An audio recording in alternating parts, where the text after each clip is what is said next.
सहनाववतु सहनौ भुनक्तु सह वीर्यं करवावहै तेजस्विनावधीतमस्तु मा विद्विषावहै। ॐ शान्ति शान्ति शान्तिः। ॐ ब्रह्मानन्दं परमसुखदं केवलं ज्ञानमूर्तिं द्वन्द्वातीतं गगनसदृशं तत्त्वमस्यादिलक्ष्यम् एकं नित्यं विमलमचलं सर्वधी साक्षिभूतं भावातीतं त्रिगुणरहितं सद्गुरुं तं नमामि। ॐ सदाशिवसमारम्भं शङ्कराचार्यमध्यमामस्मदाचार्यपर्यन्तां वन्दे गुरुपरम्परां। श्रुतिस्मृतिपुराणानामालयं करुणालयं नमामि भगवत्पादं शङ्करं लोकशङ्करम्। शङ्करं शङ्कराचार्यं केशवं बादरायणं सूत्रभाष्यकृतौ वन्दे भगवन्तौ पुनः पुनः। ईश्वरो गुरुरात्मेति मूर्तिभेदविभागिने व्योमवद्व्याप्तदेहाय दक्षिणामूर्तये नमः। ॐ यस्मिन् सर्वं यतः सर्वं यस्सर्वं सर्वदृक्तथा सर्वभावपतातीतं बोधानन्दं स्मराम्यहं। ब्रह्मानन्दरसानुभूतिकलितैः पूतैः सुशीतैः सितैः युष्मद्वाक्खलशोज्झितैः श्रुतिसुखैः वाक्यामृतैः सेचय सन्दप्तं भवतापदावदहनज्वालाभिरेनं प्रभो। धन्यास्ते भवदीक्षणक्षणगते पात्रीकृता स्वीकृताः। हरि ओम। ഈ പ്രഭാഷണ സമയത്ത് ചിന്തിക്കപ്പെടേണ്ടതായിട്ടുള്ള വിഷയം ഭഗവത് അംശാവതാരമായിട്ടുള്ള കപില മാമുനി സ്വമാതാവിന് നൽകിയിട്ടുള്ള ഉപദേശമാണ്. കപില മാമുനിയുടെ അവതാര ഉദ്ദേശത്തെക്കുറിച്ച് വ്യക്തമായ സൂചന നൽകിയിട്ടുണ്ട് തുടക്കത്തിൽ. സാംഖ്യ ചിന്തയെ കാലികമായി പുനഃപ്രവചനം ചെയ്യുക. ശ്രീമദ് ഭാഗവതത്തിൽ ഈ കാലികമായ ഉപദേശത്തിൻ്റെ സവിശേഷത അമ്മയ്ക്ക് വേണ്ടി മകൻ പ്രവചിച്ചു എന്നുള്ളതാണ്.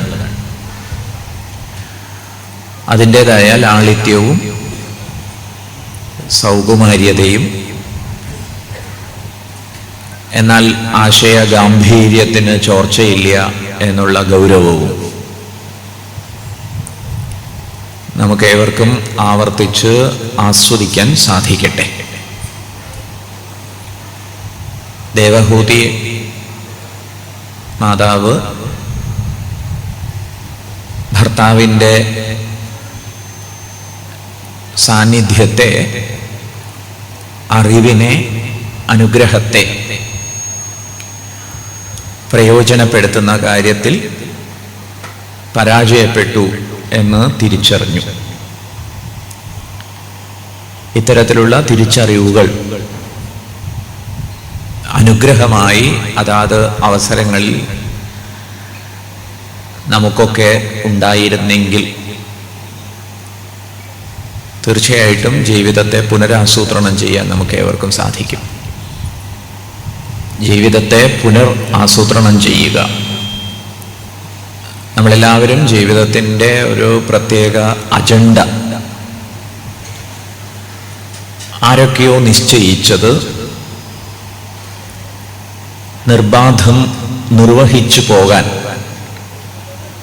നിർബന്ധിക്കപ്പെട്ടവരാവുന്നു. അത് വലിയൊരു ദൗർഭാഗ്യമാണ്. ഇതിനുള്ള പരിഹാരം അവസരോചിതം മാറി നിന്ന് ജീവിതത്തെ നോക്കിക്കാണാൻ തയ്യാറാവുക എന്നുള്ളതാണ്. മാറി നിന്ന് ജീവിതത്തെ ആകത്തുകയിൽ നോക്കിക്കാണാൻ സാവകാശം ഉണ്ടാവുമ്പോൾ ഏതൊരു നിശ്ചയിക്കപ്പെട്ട അജണ്ടയ്ക്കനുസരിച്ചാണ് കാര്യങ്ങൾ പുരോഗമിക്കുന്നത് എന്ന് വിലയിരുത്തി വകതിരിച്ച് അറിയാൻ കഴിയുമ്പോൾ പുനരാസൂത്രണത്തിന് നമുക്ക് സാധിക്കും. പുനരാസൂത്രണം എന്ന് പറഞ്ഞാൽ ശ്രേയസ്കരമായ, ഹിതകരമായ ഒരു അജണ്ട നിശ്ചയിക്കാനുള്ള കരുത്ത്, അത് പ്രധാനമാണ്. ദേവഹൂതിക്ക് ഭർത്താവ് വളരെ ആരാധ്യനായിരുന്നിട്ടും ജ്ഞാനിയായിരുന്നിട്ടും പ്രയോജനപ്പെടുത്താൻ സാധിച്ചില്ല എന്നുള്ള സങ്കോചം ഉണ്ടായി. അക്കാര്യം തുറന്നു പറഞ്ഞു. സങ്കോയ സംസൃതേർ ഹേതുരത്സു വിഹിതോധിയ സയേവ സാധുകൃതഃ നിസ്സംഗത്വായ കൽപ്പതേ. സംഘം സംസാരവുമായിട്ടാവുമ്പോൾ അത് ജീവിതത്തെ കൂടുതൽ സങ്കീർണവും സങ്കടപൂരിതവുമാക്കും. അതേ സംഘം തന്നെ സാധുജനങ്ങളോടാവുമ്പോൾ അത് നിസ്സംഗതയ്ക്കും നിർമുക്തിക്കും കാരണമാവും. പക്ഷെ അങ്ങനെ സാധിച്ചില്ല എനിക്ക്. ഇപ്രകാരം ഭർതൃസവിധത്തിൽ തനിക്ക് സംഭവിച്ച ഒരു വീഴ്ചയെ തുറന്നു പറഞ്ഞ സമയത്ത് ആരാധ്യനായ കർദമ പ്രജാപതി പറഞ്ഞു, ഏതായാലും ഏറെ പശ്ചാത്താപ വിവശത തോന്നേണ്ട കാര്യമില്ല. ഭവതിയുടെ ജീവിതം കൂടുതൽ ശോഭനമാവുന്നതിന് തത്വബോധനിഷ്ഠ തന്ന് അനുഗ്രഹിക്കാൻ സാക്ഷാൽ ഭഗവാൻ തന്നെ ഇവിടെ അവതരിക്കാൻ പോകുന്നു. പ്രാർത്ഥനാപൂർവം വർത്തിക്കൂ. ഈ ആഹ്വാനത്തെ സാദരം സ്വീകരിച്ച ദേവഹൂതി മാതാവിനാണ് സാക്ഷാൽ ഭഗവാൻ കപിലമുനിയായി വന്ന് അവതരിച്ച് അനുഗ്രഹം നൽകുന്നത്. ഇടയ്ക്കുണ്ടാവുന്ന തിരിച്ചറിവുകളുടേതായ അനുഗ്രഹത്തെ സ്ഥായിയായി നിലനിർത്താനുള്ള ഉത്സാഹം പുലർത്തിയിട്ടില്ലെങ്കിൽ അത് വന്നതുപോലെ മറഞ്ഞു പോകും. കുട്ടി പിറന്നു, ആ സന്തോഷത്തിൽ താൻ തൻ്റെ ജീവിതത്തെ പുനരാസൂത്രണം ചെയ്യുന്ന കാര്യത്തിൽ മനസ്സിരുത്തിയില്ലല്ലോ എന്നുള്ള മനസ്താപം മറഞ്ഞുപോയി. ഇതൊക്കെ നമുക്ക് നമ്മുടെ ജീവിതത്തിലും ബന്ധപ്പെടുത്തി ആലോചിച്ച് നോക്കാൻ സാധിക്കട്ടെ. ചില വകതിരിവിൻ്റെ അഥവാ വിവേകത്തിൻ്റെ വൈരാഗ്യത്തിൻ്റെ ഒക്കെ രചത രേഖകൾ അവിടെ പ്രത്യക്ഷപ്പെടുന്നു. അത് വേണ്ടത്ര ജാഗ്രതയോടെ ശ്രദ്ധയോടെ വളർത്തിയെടുക്കാൻ ഉത്സാഹിച്ചിട്ടില്ലെങ്കിൽ അത് മറഞ്ഞു പോവുകയും ചെയ്യുന്നു. ഏതായാലും ദേവഹൂതിയുടെ കാര്യത്തിൽ വലിയൊരു അപകടമൊന്നും ആയില്ല. കർദമ പ്രജാപതി പുത്രനെ ഭഗവത് അവതാരമാണ് എന്ന് തിരിച്ചറിഞ്ഞ് ആശ്രയിച്ചതുകൊണ്ട് തത്വോപദേശം മനസ്സിലാക്കിയിട്ടുള്ളത് തന്നെ, എങ്കിലും മകനോട് സംസാരിച്ച് ഉറപ്പിച്ച് ഇറങ്ങിപ്പോയി. ഇതിനുശേഷം കപില മാമുനി അമ്മയ്ക്ക് തത്വവിഷയകമായ ജിജ്ഞാസയുണ്ടാവട്ടെ, കൗതുകമുണ്ടാവട്ടെ എന്ന് കാത്തിരുന്നു. അങ്ങനെ ഒരു ദിവസം വൈരാഗ്യ സമ്പന്നയായി ദേവഹൂതി മാതാവ് കപില മാമുനിയെ പുത്രൻ എന്നുള്ള ഭാവത്തിലല്ല, സദ്ഗുരു എന്നുള്ള പരിഗണനയിൽ സാദരം സമീപിക്കുന്നു. ഇതാണ് ഉപദേശ സന്ദർഭം. നിർവിണ്ണാം,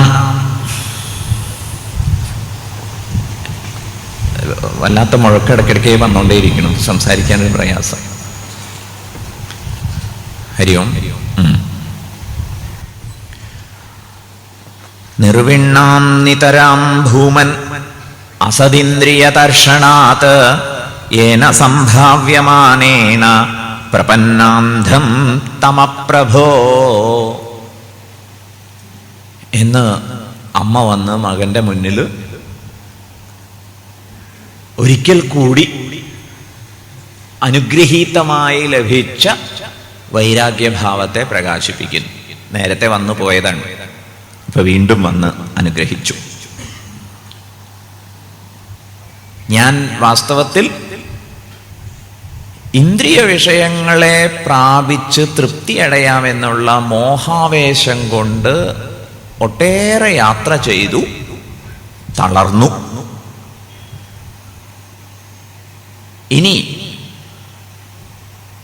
ഇന്ദ്രിയ ലാളനമാകട്ടെ, ശരീരപോഷണമാകട്ടെ, ഭോഗലാലസതയാവട്ടെ തൃപ്തി തരില്ല എന്ന് ഉറപ്പായി. അതുകൊണ്ട് തമസ് കൊണ്ട്, അവിവേകം കൊണ്ടും അറിവില്ലായ്മ കൊണ്ടുമൊക്കെ അന്ധയായ എന്നെ ഇനിയെങ്കിലും ഉദ്ധരിക്കണേ എന്ന് പ്രാർത്ഥിച്ചു. അങ്ങ് അജ്ഞാനത്തെ നശിപ്പിക്കാൻ സമർത്ഥനായ ജ്ഞാനസൂര്യനാണ് എന്ന് തൊഴുതു.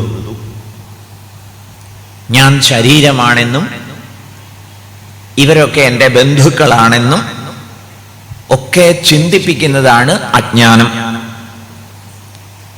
ഇതിൽ നിന്ന് രക്ഷപ്പെടണമോ പ്രകൃതി പുരുഷ തത്വ വിവേകം സാധിക്കണം. ഈ വിഷയത്തിൽ എനിക്ക് മാർഗദർശനം തരണേ. തം ത്വാഗതാഹം ശരണം ശരണ്യം സ്വഭൃത്യ സംസാരതരോ കുഠാരം. തം ത്വാഗതാഹം ശരണം ശരണ്യം, അങ്ങ് ശരണ്യനാണ്. തത്വവിവേകം നന്നായി പകർന്നു തരാൻ കഴിവുള്ള അവിടുന്ന് ശരണ്യനാണ്, ശരണമായി പ്രാപിക്കാൻ യോഗ്യനാവുന്നു. അതുകൊണ്ട് ഞാൻ അവിടുത്തെ ശരണം പ്രാപിച്ചിരിക്കുന്നു പ്രഭോ. വീണ്ടും സങ്കീർണമായ സംസാര സങ്കടങ്ങളാകുന്ന വൃക്ഷത്തെ ഛേദിക്കാൻ സമർത്ഥമായ ഒരു മഴു പോലെയാണ് അവിടുന്ന് എനിക്ക് എന്നും ഇത്തിരി അലങ്കാരം കലർത്തി പറഞ്ഞു. ഈ അലങ്കാര പ്രയോഗത്തിന്റെ ഒരു സാധുത ഉപനിഷത്തിലായാലും ശരി, ഭഗവത്ഗീതയിലായാലും ശരി, സംസാര വൃക്ഷ കൽപ്പനയുണ്ട്. മാത്രവുമല്ല, അത് ഛേദിക്കണമെന്ന ആഹ്വാനവും ഉണ്ട്. ഭഗവത്ഗീത 15-ാം അധ്യായത്തിൽ ഊർധ്വമൂലമധശാഖം അശ്വത്ഥം പ്രാഹുരവ്യയം ഛന്ദാംസി യസ്യ വർണ്ണാനി യസ്തം വേദ സ വേദവിത് എന്ന വൃക്ഷവർണ്ണന. ഊർധ്വമൂലോ അവാക്ഷാഖഃ ഏഷോശ്വത്ഥ സനാതന എന്ന് കഠോപനിഷത്തിലും വൃക്ഷവർണ്ണനയുണ്ട്. ഈ വൃക്ഷ കൽപ്പനയിൽ പ്രപഞ്ചത്തെ മുഴുവൻ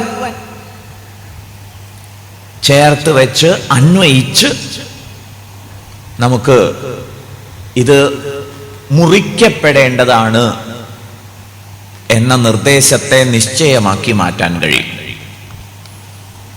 ഇത് തീർച്ചയായിട്ടും മുറിക്കപ്പെടേണ്ടതാണ്, ഛേദ്യമാണ്. ഇതിനെങ്ങനെ മുറിക്കുന്നാണെങ്കിലോ ഭഗവത്ഗീതയിൽ പറയുന്നത് ഇതിനെ ശക്തമായ ഒരായുധം കൊണ്ട് അസംഗ ശസ്ത്രേണ, അസംഗമാകുന്ന ഒട്ടലില്ലായ്മയാകുന്ന, അറ്റാച്ച്മെന്റ് ഇല്ലായ്മയാകുന്ന, ഡിറ്റാച്ച്മെന്റ് ആകുന്ന ശസ്ത്രം കൊണ്ട് ദൃഢേന ചിത്വ, വളരെ തീവ്ര ഇച്ഛയോടെ വേണം മുറിക്കാൻ. എന്നിട്ടോ തതഃപദം തത് പരിമാർഗിതവ്യം, ആ പദത്തെ പരിമാർഗണം ചെയ്യണം, ആ പദത്തെ സർവാത്മന ശരണം പ്രാപിച്ചോളണം. എന്താണ് ആ പദത്തെ സംബന്ധിക്കുന്ന സൂചന? തതഃപദം തത്പരിമാർഗിതവ്യം യസ്മിൻ ഗതാ ന നിവർത്തന്തി ഭൂയഃ. വീണ്ടും മായാ മോഹിതമായ ഒരു ലോകാവസ്ഥയിലേക്ക് തിരിച്ചു വരവില്ലായ്മ. മായയാൽ മോഹിക്കപ്പെടുന്ന ഒരു സാംസാരിക അവസ്ഥ, അതേ ഉള്ളൂ അപകടം. തത്വബോധത്തിന്റെ അനുഗ്രഹം ലഭിച്ചു കഴിഞ്ഞാൽ ഈ ലോകമൊക്കെ ഇങ്ങനെ തന്നെ ഇരിക്കുന്നതിൽ ഒരു ന്യൂനതയുമില്ല എന്നത് ചൂണ്ടിക്കാണിച്ചു കൊള്ളട്ടെ. തത്വജ്ഞാനികളായിട്ടുള്ള ആചാര്യന്മാരൊക്കെ ഇവിടെ സാനന്ദം വിഹരിക്കുന്നുണ്ട് എന്നുള്ളത് മറക്കരുത്. അതുകൊണ്ട് മോക്ഷം എന്ന് പറയുന്നത് ലോകത്തെ പാടെ ഉപേക്ഷിച്ച് പോകലല്ല. സംഭൂജ്യ ബോധാനന്ദ സ്വാമിജി ആവർത്തിച്ച് ചൂണ്ടിക്കാണിക്കാറുള്ള ഒരു വസ്തുത, മോക്ഷം എന്ന് പറയുന്നത് ബന്ധനത്തിൽ നിന്ന് എങ്ങനെ വ്യത്യസ്തപ്പെട്ടിരിക്കുന്നു. ബന്ധനം എന്ന് പറഞ്ഞാൽ ആനന്ദത്തിന് വേണ്ടിയുള്ള ആഗ്രഹത്തോടെ ഈ ലോകത്തിൽ കർമ്മകലാപങ്ങളുമായി കഴിയുന്നത് ബന്ധനം. ആനന്ദം എൻ്റെ സ്വരൂപമാണെന്നുള്ള അവബോധത്തോടെ ആ ആനന്ദത്തിൻ്റെ ആവിഷ്കാരമായി ജീവിതത്തെ നയിക്കുന്നത് മോക്ഷം. ഇങ്ങനൊരു ബോധ്യമുണ്ടെങ്കിൽ നമുക്ക് ഈ ലോകത്തിൽ വിഹരിക്കുന്ന സദ്ഗുരുക്കന്മാരെയൊക്കെ മനസ്സിലാവും. അന്നിലയിലുള്ള ജീവൻ മുക്താവസ്ഥ, ജീവന്നേവ മുക്ത, അത് നമുക്ക് ലക്ഷ്യമാക്കി വെക്കാൻ സാധിക്കും. ഇല്ലെങ്കിൽ നമ്മൾ ഇതൊന്നുമില്ലാത്ത ഇതേ ഒരു മായിക ലോകം, ഇനി മറ്റൊരു മായിക ലോകത്തെക്കുറിച്ചുള്ള സ്വപ്നവുമായിട്ട് ഇങ്ങനെ കഴിയും. അതല്ല വേണ്ടത്. അതുകൊണ്ട് അസംഗമാകുന്ന ശസ്ത്രം കൊണ്ട് ഈ വൃക്ഷത്തെ, സംസാര വൃക്ഷത്തെ ഛേദിക്കാൻ പറഞ്ഞിട്ട് അസംഗശസ്ത്രേണ ദൃഢേന ഛിത്വാ തതഃ പദം തത് പരിമാർഗിതവ്യം. ആ പരമപദത്തെ അന്വേഷിക്കണം, ശ്രവിക്കണം, മനനം ചെയ്യണം എന്നൊക്കെ അർത്ഥം. യസ്മിൻ ഗതാന നിവർത്തന്തി ഭൂയഃ. എവിടെ പോയാൽ തിരിച്ചു വരവില്ലയോ, തിരിച്ചു വരവില്ല എന്ന് പറഞ്ഞാൽ പിന്നീട് ഈ ജഗത്ത് സംസാര സാഗരമല്ല.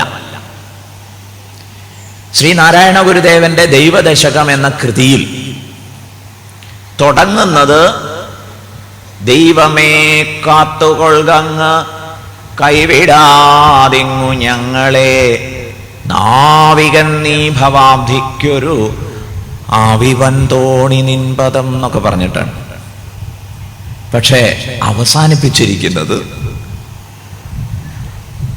ആഴമേറും നിൻമഹസാം ആഴിയിൽ ഞങ്ങളാകവേ ആഴണം വാഴണം നിത്യം വാഴണം വാഴണം സുഖം എന്ന് പറഞ്ഞുകൊണ്ടാണ്.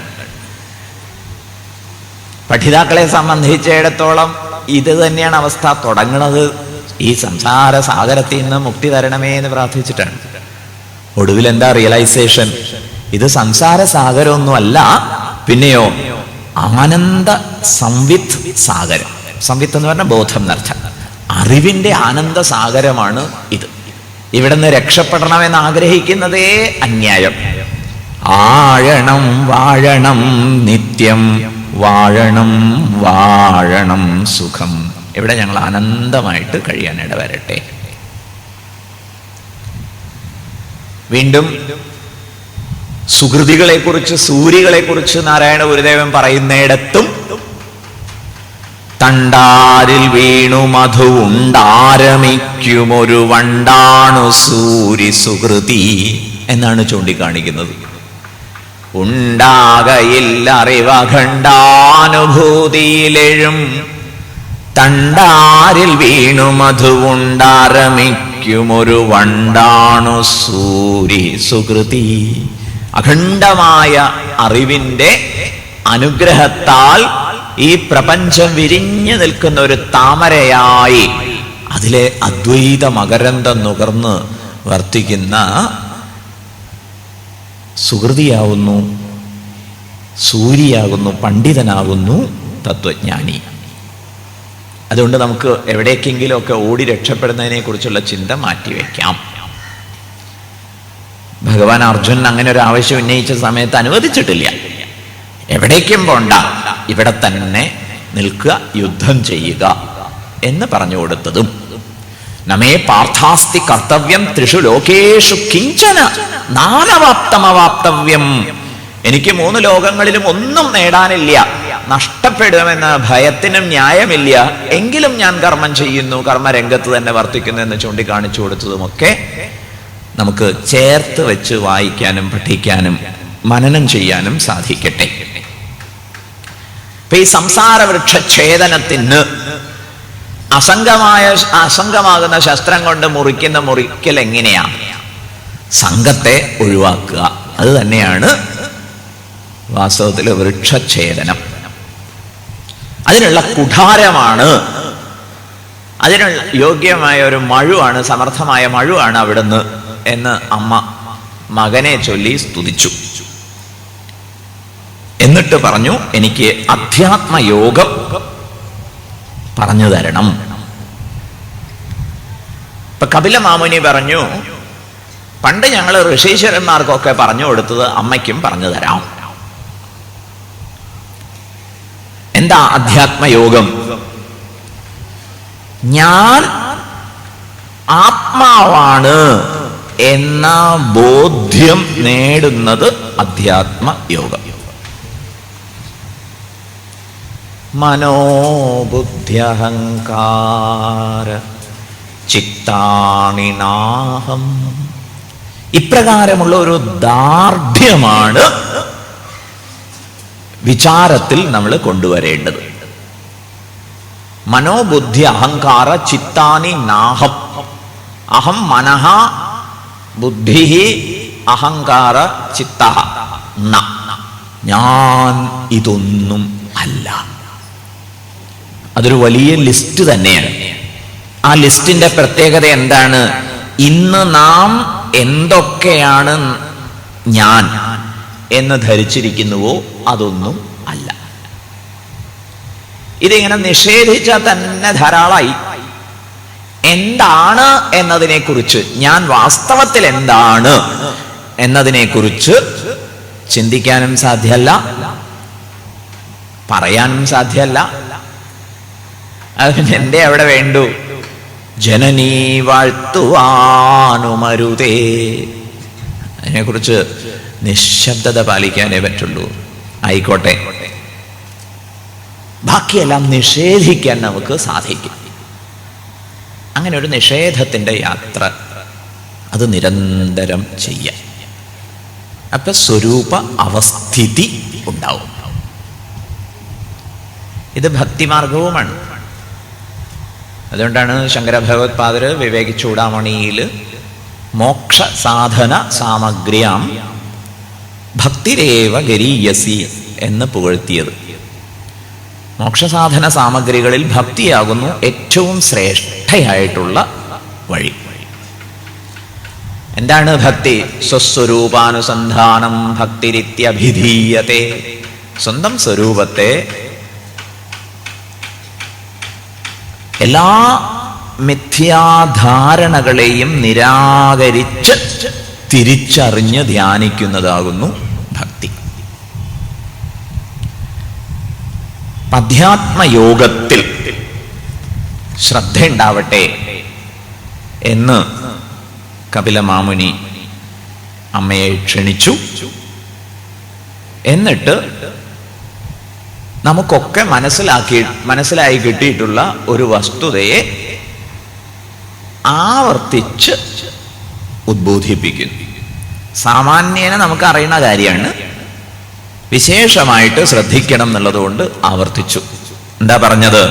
മനയേവ മനുഷ്യാണാം കാരണം ബന്ധമോക്ഷയോ എന്ന വസ്തുത നമ്മളൊക്കെ സാമാന്യേന മനസ്സിലാക്കിയിട്ടുണ്ട്.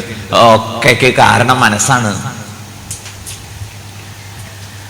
കപിലമാമുനി പറയുന്നു, ചേതഖൽവസ്യ ബന്ധായ മുക്തയേ ചാത്മനോ മതം ഗുണേഷു സക്തം ബന്ധായ രക്തം വാ പുംസി മുക്തയേ ചേതഃ ഖലു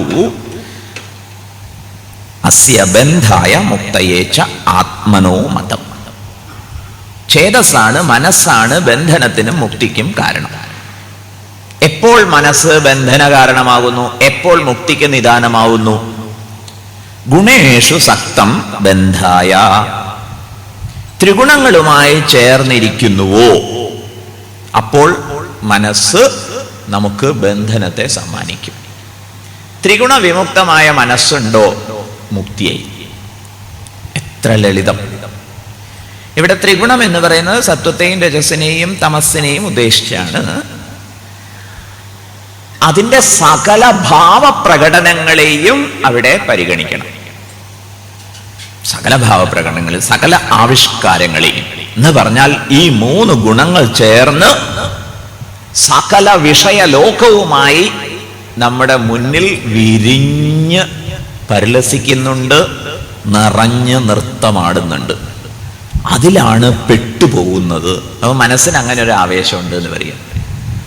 ത്രിഗുണ വിഷയങ്ങളിൽ ആസക്തമായി പോവുക എന്നുള്ളത് മനസ്സിൻ്റെ ഒരു സഹജമായ ഭാവമാകുന്നു. അതിനെ ജാഗ്രതയോടെ തിരുത്താൻ സാധിച്ചാൽ ഇതേ മനസ്സ് തന്നെ മുക്തിക്ക് വഴി വിട്ട് തരും. ഇപ്പം ബന്ധനത്തിന് വഴിവെക്കുന്ന മനസ്സ് മുക്തിക്ക് വഴിവിട്ടു തരും. ഇതാണ് ബന്ധന വിഷയത്തിൽ, മുക്തിയുടെ വിഷയത്തിൽ കപിലമാമുനി ചൂണ്ടിക്കാണിച്ച കാര്യം. ഇത് സ്വകാര്യമായ ഒരു വിചിന്തനത്തിന് നമ്മെ സഹായിക്കട്ടെ, പ്രേരിപ്പിക്കട്ടെ. കുടുംബകാര്യങ്ങളിൽ കാണിക്കുന്ന അനാസ്ഥയോ ഔദ്യോഗിക മേഖലകളിൽ കാണിക്കുന്ന അനാസ്ഥയോ സൗഹൃദങ്ങൾ പരിപാലിക്കുന്ന കാര്യത്തിൽ കാണിക്കുന്ന അനാസ്ഥയോ ആയിട്ടല്ല ഈ നിലയിലുള്ള വിചിന്തനം സംഭവിക്കേണ്ടത്. അത്തരം കാര്യങ്ങളൊക്കെ എങ്ങനെ ചെയ്യണം എന്ന ചോദ്യത്തിന് അത്തരം കാര്യങ്ങളൊക്കെ ഈശ്വര പൂജയായിട്ട് ചെയ്യൂ എന്നാണ് നിർദ്ദേശം. ഇപ്പൊ കുടുംബകാര്യങ്ങൾ എന്തൊക്കെ ചെയ്യാനുണ്ടോ ഈശ്വര പൂജ, ഔദ്യോഗിക മേഖലകളിൽ എന്തൊക്കെ ചെയ്യാനുണ്ടോ ഈശ്വര പൂജയായിട്ട് അതൊക്കെ ചെയ്യാം. മറ്റു സാമൂഹിക ബന്ധങ്ങളും ഉത്തരവാദിത്വ നിർവഹണങ്ങളും ഒക്കെ ഈശ്വര പൂജ.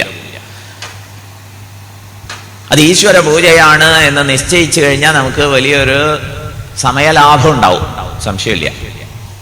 സമയമില്ല, ആകെ തിരക്കാണ്, എത്രയൊക്കെ ഉത്തരവാദിത്വങ്ങളാ, ഇതിനിടയ്ക്ക് എവിടെ ആധ്യാത്മികതയ്ക്കൊക്കെ സമയം ചോദിക്കുന്നവര് ഒന്ന് ഈശ്വരാർപ്പണമായിട്ട് ചെയ്യുന്നതിന്റെ കല മനസ്സിലാക്കിയിട്ടില്ല, രണ്ട് അതിനനുസരിച്ചുള്ള ഒരു ആസൂത്രണ മികവ് അവർക്ക് ഇല്ല.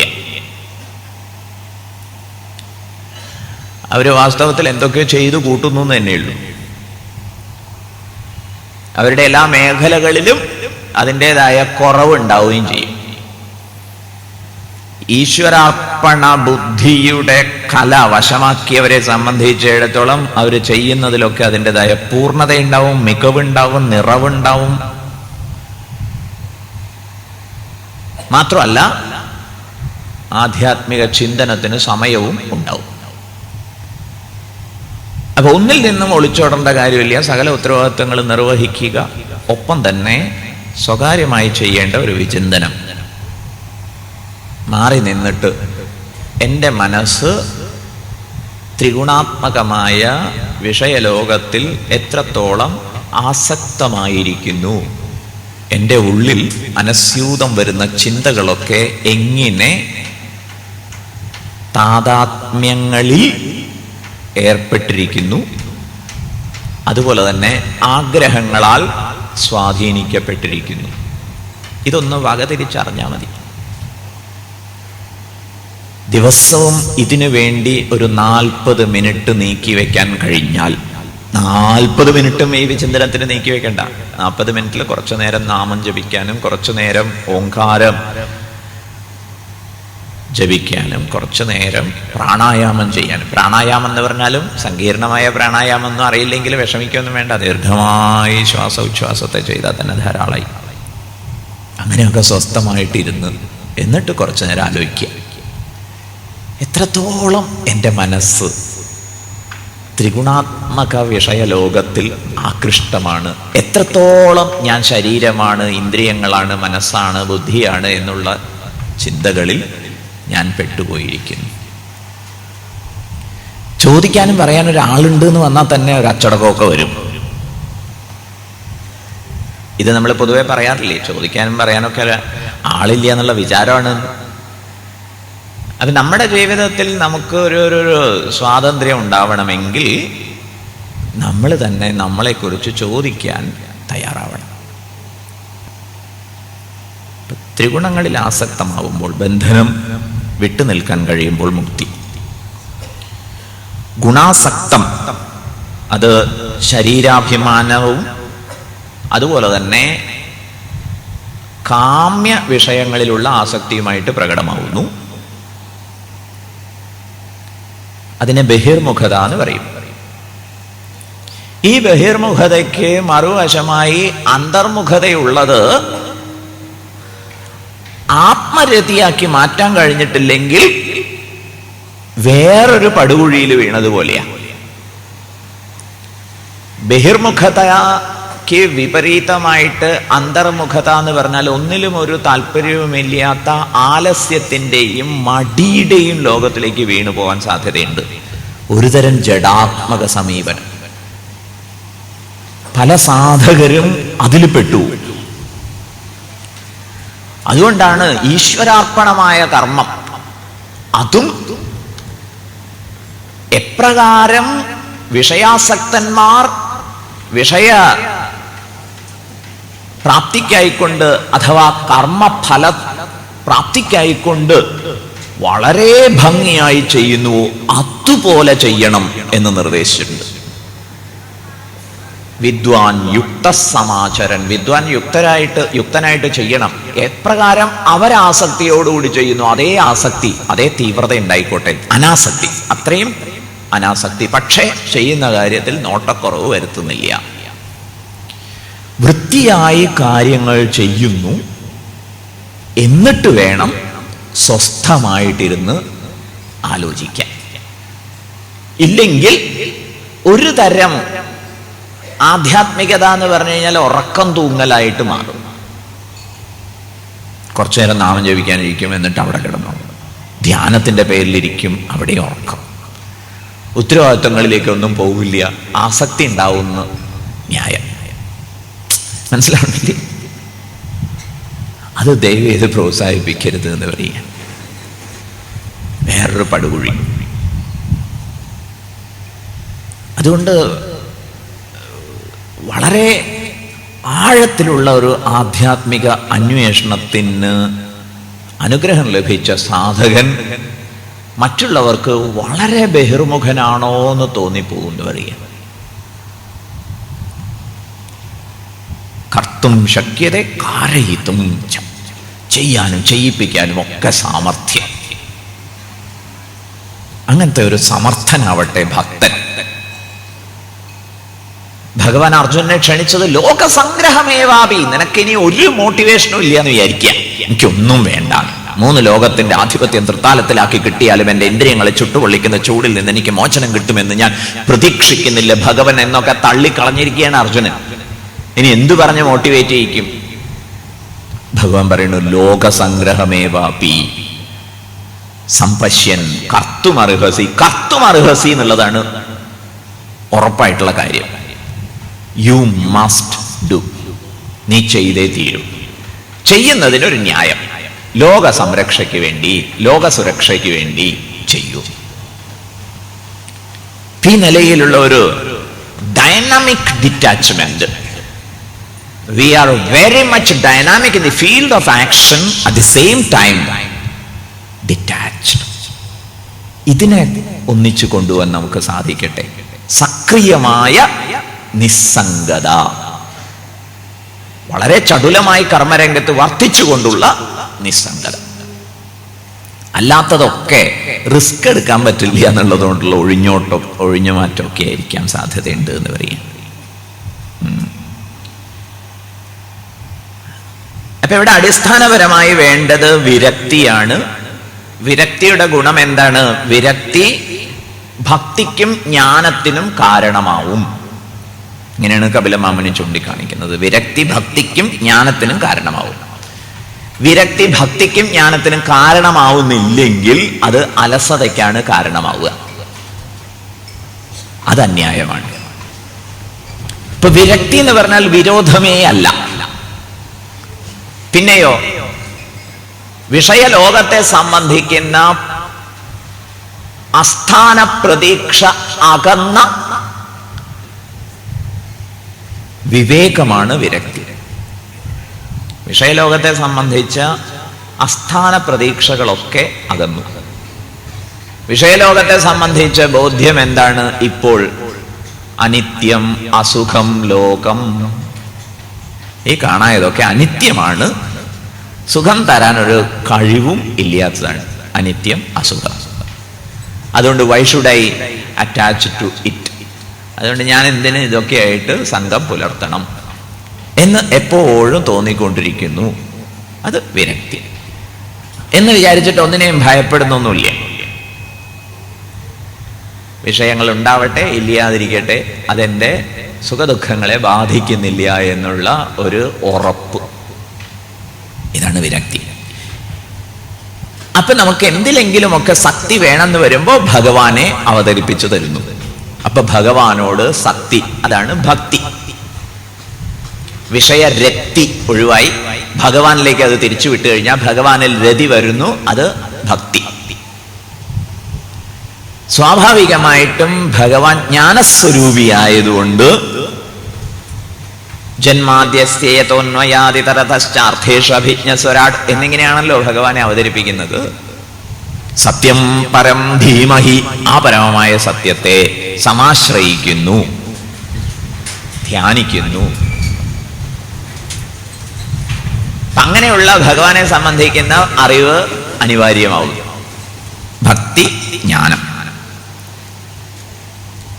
ഇതിന് സുഗമമായ വഴി എന്ത് എന്ന് അമ്മ അന്വേഷിക്കുമ്പോഴേക്കും കപിലമാമുനി മറുപടി പറയുന്നു, ഭക്തി.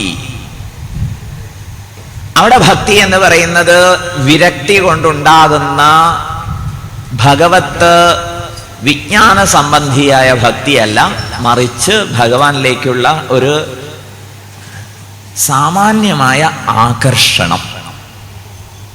അത് വളർത്തിക്കൊണ്ടുവരാനുള്ള വഴി എന്താ? ഭഗവത് കഥകൾ വീണ്ടും വീണ്ടും കേൾക്കുക. ലളിതം. ഭഗവത് കഥകൾ വ്യാപകമായി കേൾക്കുക. അതിനെന്ത് വേണം? സജ്ജനങ്ങളുമായിട്ട് സംഘം. ഭാഗവതത്തിന്റെ പ്രത്യേകത ഇതാണ്. എനിക്ക് വലിയൊരു വിരക്തിയൊന്നും വന്നിട്ടില്ല. ആരൊക്കെയോ നിശ്ചയിച്ച ജീവിത അജണ്ടകളുമായി ജീവിച്ചു പോകുന്ന ഒരു ഗതികേടാണ് ഇപ്പോ എനിക്ക് സംഭവിച്ചിരിക്കുന്നത്. ഞാൻ എന്തേ വേണ്ടു എന്ന ചോദ്യത്തിന് ഭാഗവതം പറയുന്നു, അതെ, ഒരേർപ്പാടും വേണ്ടാന്ന് വെക്കണ്ട, അതൊക്കെ അതിൻ്റെ പാട്ടിന് നടന്നോട്ടെ, നിങ്ങൾ കുറച്ച് കഥ കേൾക്കും. സജ്ജനത്തെ സമാശ്രയിച്ച് കഥകൾ അനവരതം കേൾക്കൂ എന്നൊരാഹ്വാനം. എന്തേ വേണ്ടു? പോയി ഇരുന്ന് കഥ കേട്ടാ മതി. സജ്ജനത്തെ ഒന്ന് തീരുമാനിച്ചോളുണ്ടു. ആരാ സജ്ജനം? സജ്ജനത്തിന് വലിയ ആവലാതി ഉണ്ടാവില്ല. അപ്പൊ അലവല എന്ന് പറയുന്ന ഇടത്ത് പോയിരിക്കണ്ട. ആവലാതി ഇല്ലാത്തവരാണ് സജ്ജനം. അപാര കാരുണ്യം ഉണ്ടാവും. അപാര കാരുണ്യം എന്ന് പറഞ്ഞാൽ നമ്മെ കേൾക്കാനുള്ള ഒരു സാവകാശം, പ്രത്യുപകാര ചിന്ത ഉണ്ടാവില്ല, ശത്രുബുദ്ധി ഉണ്ടാവില്ല. അതൊന്നും പ്രത്യേകിച്ച് പറയണ്ട. ശാന്തന്മാരായിരിക്കും. ഭഗവത് ആരാധനയ്ക്ക് വിരുദ്ധമായതൊക്കെ ഉപേക്ഷിച്ചവരായിരിക്കും.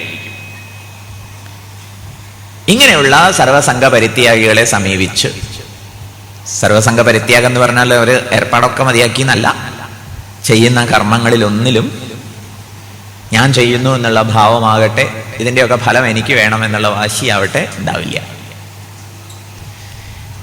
ഇതൊന്നും നമുക്ക് ടെസ്റ്റ് ചെയ്യാൻ പറ്റില്ല.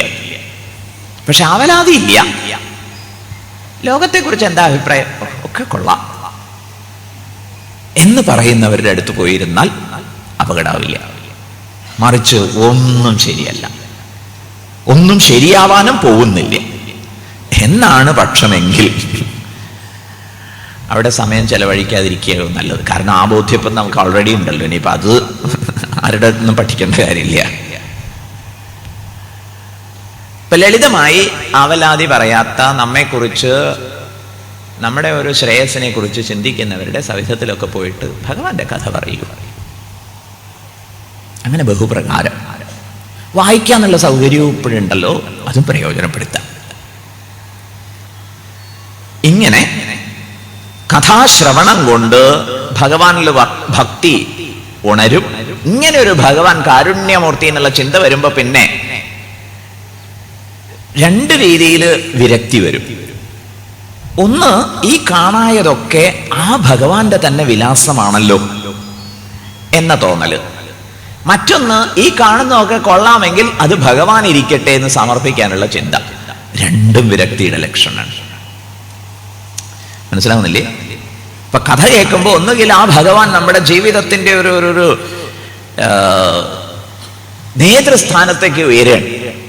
ഉപദ്രഷ്ടാനുമന്താച ഭർത്താ ഭോക്താ മഹേശ്വര പരമാത്മേതി ചാപ്യുക്തഃ ദേഹേസ്മിൻ പുരുഷഃ പരഃ എന്ന് ഭഗവത്ഗീത 13-ാം അധ്യായത്തില് ഭഗവാനെ കുറിച്ച് വിശേഷണങ്ങൾ നൽകിയിട്ടുണ്ട്. ഭഗവാൻ ഉപദ്രഷ്ടാവായി, അനുമന്താവായി, ഭർത്താവായി, ഭോക്താവായി,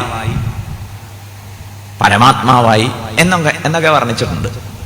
പൂജ്യ ഗുരുദേവ് ചിന്മയാനന്ദ സ്വാമിജി പറയുന്നത്, ഇത് നമ്മുടെ ഒരു അപ്രോച്ച് അനുസരിച്ച് ഭഗവാന്റെ അനുഗ്രഹം, ഇത്തിരി തമാശ കലർത്തി പറഞ്ഞ ഇപ്രോച്ച്, നമ്മുടെ ഒരു അപ്രോച്ച് അനുസരിച്ച് ഭഗവാന്റെ ഒരു ഇപ്രോച്ച്, ഇങ്ങോട്ടുള്ള ഒരു മനോഭാവം അത് രൂപപ്പെടുകയാണ്.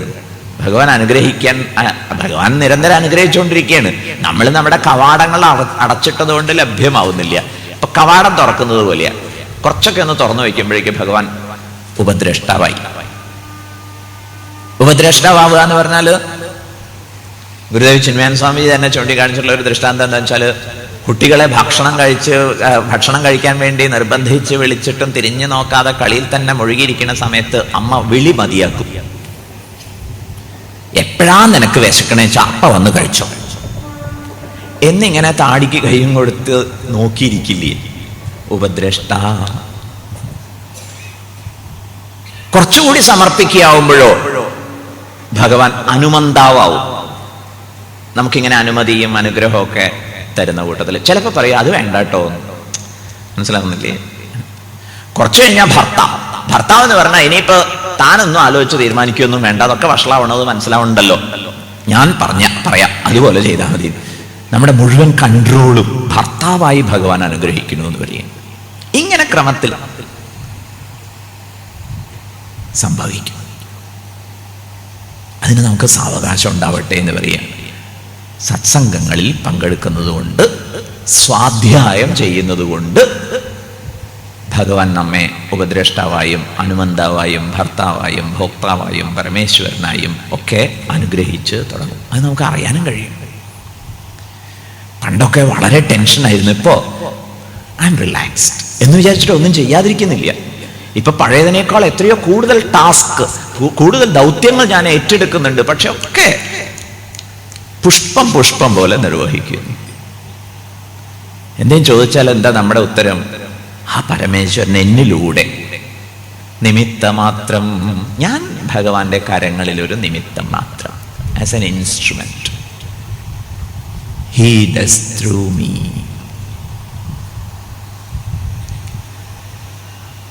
ഇപ്പൊ കഥാശ്രവണം കൊണ്ട് ഭഗവത് ഭക്തി വളരും. ഈ കാണായതൊക്കെ ഭഗവാനുള്ള നൈവേദ്യമാണെന്നുള്ള ചിന്ത, അഥവാ ഇതൊക്കെ ഭഗവാൻ തന്നെയാണ് എന്നുള്ള ചിന്ത. അപ്പൊ എനിക്ക് വേണം എന്നുള്ള കൊതി താരതമ്യേന അടങ്ങും. ഒരമ്മയ്ക്ക് കുട്ടിയുണ്ട് എന്ന് വരുമ്പോ തന്നെ എന്തെങ്കിലും കിട്ടിയാൽ കഴിക്കണം എന്നല്ല, മനസ്സിലാവണില്ലേ? പിന്നെ കുട്ടിക്ക് കൊണ്ടുകൊടുക്കണം. ഇതുപോലെ ആ സ്ഥാനത്തേക്ക് ഭഗവാൻ വരുമ്പോൾ ഉള്ള ഒരവസ്ഥ എന്താ? ജീവിതത്തിലെ മുഖ്യ നായകത്വം ഭഗവാനാണ് എന്ന് വരുമ്പോ പിന്നെ എല്ലാം ഭഗവാന് എന്നൊരു ചിന്ത. കുറച്ചുകൂടി പുരോഗമിച്ചാലോ എല്ലാം ഭഗവാൻ എന്നുള്ള ചിന്ത. വാസുദേവ സർവമിതി. അതാണ് വിരക്തിയുടെ സൗന്ദര്യം.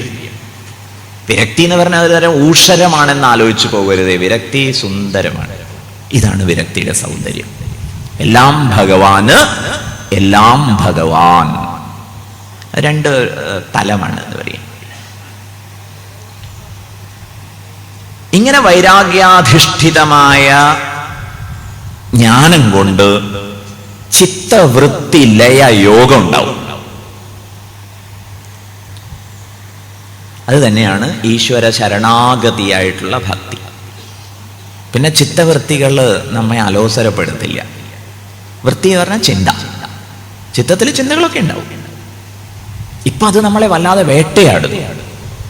അവര് കണക്ക് നോക്കിയിട്ട് പറയണത്, സ്വാമി പലയിടത്തും ആവർത്തിക്കാറുള്ളതാണ്, അല്ലെങ്കിൽ ഗവേഷണ ഫലം പ്രഖ്യാപിക്കപ്പെട്ടിട്ടുള്ളത്, പെർ ഡേ 60,000 ചിന്തകൾ വന്നു പോകുന്നു എന്നാണ്. 60,000 ചിന്തകൾ, 60,000 തോട്ട്സ് പെർ ഡേ വന്നു പോകും. അതെങ്ങോട്ടേക്കൊക്കെ നമ്മളെ കൊണ്ട് നയിക്കില്ല. ഉണ്ടായി മാറുമറിവുണ്ടായി മുന്നമിതു കണ്ടാടും അംഗമകവും കൊണ്ടായിരം തരമിരുണ്ടാശയം പ്രതി ചുരുണ്ടാമഹസ്സിൽ മറയും. എന്നതൊരവസ്ഥ.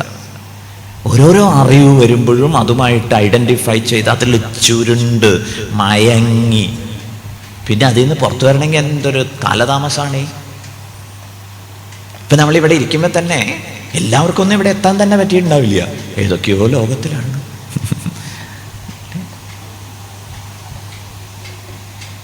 പക്ഷേ ഈ ഒരു ഈശ്വര ആരാധന പ്രബലമായി വരുമ്പോഴേക്കും പിന്നെ നമുക്ക് ആചാര്യന്മാരൊക്കെ പറയണ കേൾക്കാറില്ല. പ്രത്യേകിച്ച് ഇപ്പോഴത്തെ ഒരു ശൈലിയിൽ അവർ പറയുന്ന live in the present. You are very much present in the presence. അങ്ങനെയുള്ളൊരവസ്ഥയിലേക്ക് വരുന്നത്. ചിന്തകൾ ശല്യം ചെയ്യുന്നില്ല, ഇഷ്ടം പോലെ ഉണ്ട്, പക്ഷെ അത് നമ്മളെ ഹോണ്ട് ചെയ്യുന്നില്ല, വേട്ടയാടുന്നില്ല. ഇതാണ് ഭക്തിയുടെ ഗുണം. ജാഗ്രത ലോകത്തിൽ ജയിക്കാൻ ഈ നിലയിലുള്ള ബോധപൂർവകമായ വിചാരം സഹായിക്കും. സ്വപ്ന ലോകത്തിൽ ജയിക്കുന്നതിനാണ് ഭക്തിയോഗം. കഥായുക്തമായ ഭഗവത് ബോധ്യം കൊണ്ടുണ്ടാവുന്ന ഭക്തിയോഗം. ജാഗ്രതയിൽ വിവേചനം കൊണ്ടുണ്ടാവുന്ന വൈരാഗ്യം, വിവേകം കൊണ്ടുണ്ടാകുന്ന വൈരാഗ്യം. സ്വപ്ന ലോകത്തെ സ്വാധീനിക്കാൻ ഭക്തി, കഥകളൊക്കെ കേട്ട് ഉളവാകുന്ന ഭക്തി. സുഷുപ്തി ലോകത്തെയും ജയിക്കാൻ ഒടുവിലത്തെ ജ്ഞാനം. ഇങ്ങനെ 3 ലോകങ്ങളെയും ജയിക്കട്ടെ എന്ന് പറയും. ഊർധ്വം പ്രാണമുന്നയതി അപാനം പ്രത്യഗസ്യതി മധ്യേ വാമനമാസീനം വിശ്വേ ദേവാ ഉപാസതേ. ഇന്ദ്രിയങ്ങളാകുന്ന ദേവതകളൊക്കെ ഉപാസിക്കുന്ന ഒരു ദേവതയുണ്ട്. ഇന്ദ്രിയങ്ങളാകുന്ന ദേവതകളൊക്കെ ഉപാസിക്കുന്ന ഒരു വാമന പ്രഭു ഉണ്ട്. എവിടെയാ വാമന പ്രഭു ഇരിക്കുന്നത്? ഹൃദയകുഹര മധ്യേ. ഹൃദയകുഹര മധ്യത്തിലാണ്. വാമനാണ്, കുറുകിയ ശരീരം ഉള്ളവനാണ്. പക്ഷേ അളന്നെടുക്കാൻ അനുവദിച്ചാൽ ത്രിഭുവനങ്ങളെയും അളന്ന് വിശ്വരൂപിയായി ആ പ്രഭു പരിലസിക്കും. ഇങ്ങനെയുള്ള ഒരു വാമന പ്രഭുവിന്റെ വിശ്വരൂപ സാക്ഷാത്കാരം, ഇതാണ് തിരുവോണത്തിന്റെ സന്ദേശം എന്ന് പറയുന്നത്. അപ്പൊ ആ വാമൻ അങ്ങനെ വളർന്നു വലുതാവട്ടെ, വിശ്വരൂപിയായി പരിലസിക്കട്ടെ. അതിനെന്ത് വേണം? 3 ലോകങ്ങളെയും, ജാഗ്രത ലോകത്തെയും സ്വപ്ന ലോകത്തെയും സുഷുപ്തി ലോകത്തെയും ഒക്കെ അവിടുത്തെ തൃപ്പാദങ്ങളിൽ സമർപ്പിക്കണം എന്നർത്ഥം. ഭക്തിക്ക് എന്താ വഴി? ഞാനൊരു സാധാരണക്കാരിയാണേന്ന് അമ്മ പറയുമ്പോൾ വേദവിഹിത കർമ്മങ്ങളൊക്കെ എന്ന് പറഞ്ഞാൽ നമ്മളൊക്കെ ഇപ്പൊ ചെയ്തു വരുന്ന സ്വധർമ്മങ്ങൾ, ഈ സ്വധർമ്മങ്ങളൊക്കെ ഭഗവാനിൽ അർപ്പിച്ച് ചെയ്താൽ മതി എന്നുള്ളതാണ് നിർദ്ദേശം. അതെങ്ങനെ അർപ്പിച്ച് ചെയ്യുക എന്ന് പറഞ്ഞാൽ, ചെയ്യുന്ന സമയത്ത് സംഗതമായി വരുന്ന ഘടകങ്ങളൊക്കെ ആരുടെ അനുഗ്രഹം കൊണ്ട് ലഭിച്ചിരിക്കുന്നു എന്ന് ആലോചിച്ചാൽ തന്നെ ഈശ്വരാ എന്നുള്ള വിചാരം ഇങ്ങനെ കൂടുതൽ കൂടുതൽ അർത്ഥവത്തായി ആഴമുള്ളതായിട്ട് മാറും.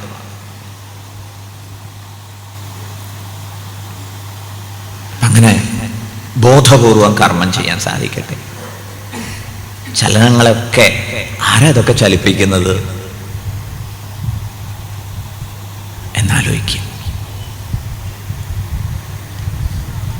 അന്തര്യാമിയായി നിന്നുകൊണ്ട് ആര് ഈ വാക്ക് പറയാനുള്ള ശേഷി തരുന്നു? കേട്ടില്ലേ? ധ്രുവൻ പ്രാർത്ഥിച്ചതുപോലെ.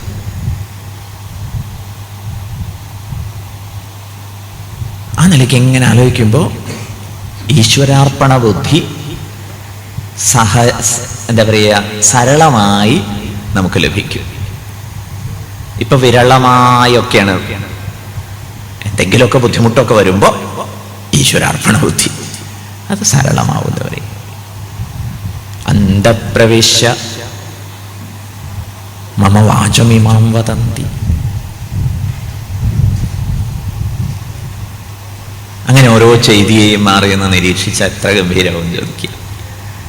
ഇത്രയും എളുപ്പമല്ലേ എന്ന് ചോദിക്കുക. അതുകൊണ്ടാണ് കർമ്മയോഗം ഉപദേശിച്ചിരിക്കുന്നത്. കർമ്മയോഗത്തിൽ നമുക്ക് ഈ ഒരു തിരിച്ചറിവിന് സൗകര്യം വളരെ വളരെ കൂടുതലാണ്. കണ്ണ് ഭഗവത് ദർശന ലാലസമാവട്ടെ, കാത് ഭഗവത് കഥാശ്രവണത്തിൽ ആസക്തമാവട്ടെ. ഇങ്ങനെയുള്ള ഒരു നിഷ്കളങ്ക ഭക്തി. കപിലമാമുനി പറയാ, മോക്ഷത്തെക്കാൾ കേമാട്ടോ. ഈ ഒരു ആവേശത്തിൽ പിന്നെ മോക്ഷം എനിക്ക് വേണ്ട എന്ന് പറയും എന്ന് പറയുക. ഈ ഭഗവാനെ കുറിച്ചുള്ള ചിന്തയിൽ അങ്ങനെ ലീനനായി ആമഗ്നനായി വിഹരിച്ചാ മതി.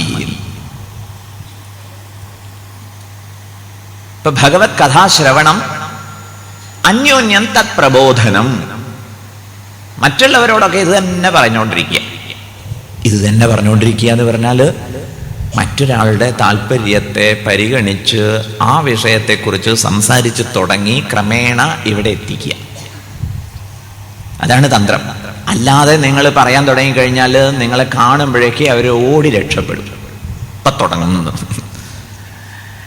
അപ്പം അവർക്ക് താല്പര്യമുള്ള തലത്തിൽ നിന്ന് തുടങ്ങാം. എന്നിട്ട് നമുക്ക് പതുക്കെ കൊണ്ടുപോകുന്നേ ഉള്ളൂ. വിഷ്ണുമയം ജഗത്ത്, കൃഷ്ണമയം ജഗത്ത് എന്നുള്ള വസ്തുതയിരിക്കെ എവിടെ വെച്ച് തുടങ്ങിയാലും അവിടെ കൊണ്ടെത്തിച്ചൂടെയും ചോദിക്കുക. ആ നിലയിൽ അന്യോന്യം തത് പ്രബോധനം, ഭഗവത് ഗുണാനുകീർത്തനം, പിന്നെ ഭഗവത് പാദസേവ. പാദോ ഓസ്യ വിശ്വഭൂതാനി, ഈ ഭൂതജാലങ്ങളൊക്കെ ഭഗവാന്റെ പാദങ്ങളാണ്. അതുകൊണ്ട് ചെയ്യുന്നതൊക്കെ അവിടുത്തെ സേവനമാക്കി മാറ്റുക. അങ്ങനെയാണെങ്കിലോ വൈകുണ്ഠ പദപ്രാപ്തിയായി, കുണ്ഠങ്ങളൊക്കെ അസ്തമിച്ച് ദുഃഖങ്ങളൊക്കെ അകന്ന്, യാതൊന്നു കാൺമതതു നാരായണ പ്രതിമ, യാതൊന്നു കേൾപ്പതതു നാരായണ സ്തുതികൾ, യാതൊന്നു ചെയ്വതതു നാരായണാർച്ചനകൾ, യാതൊന്നിതൊക്കെ ഹരി നാരായണായ നമഃ എന്ന സംതൃപ്തി നിരന്തരം അനുഭവിക്കാൻ സാധിക്കും. ഇതാണ് ഈ യാത്ര. സ്വാദു സ്വാദു പതേ പതേ, സംഭൂജ്യ സ്വാമിജി ഇന്നലെ ചൂണ്ടിക്കാണിച്ച പോലെ സ്വാദു സ്വാദു ദിനേ ദിനേ ആസ്വാദ്യകരമാവും. മറ്റൊരു വഴി എന്താ ഈ ഒരു ഭഗവത് ഭക്തി ഉറച്ചു കിട്ടുന്നതിന്? പരമപുരുഷനെ കുറിച്ചുള്ള ഒരു ബോധ്യം. ആരാ പരമപുരുഷൻ? പരമപുരുഷന്റെ ആജ്ഞാശക്തിയിൽ, അതുപോലെ തന്നെ നിയന്ത്രണ ശേഷിയിൽ, ഭരണ സാമർഥ്യത്തിൽ ഭയമുള്ളതുകൊണ്ട് പ്രപഞ്ചം മുഴുവൻ യഥാവിധി പ്രവർത്തനക്ഷമമായിരിക്കുന്നു. പോരേ ചോദിക്കുക. ഭയാദസ്യ അഗ്നിസ്തപതി,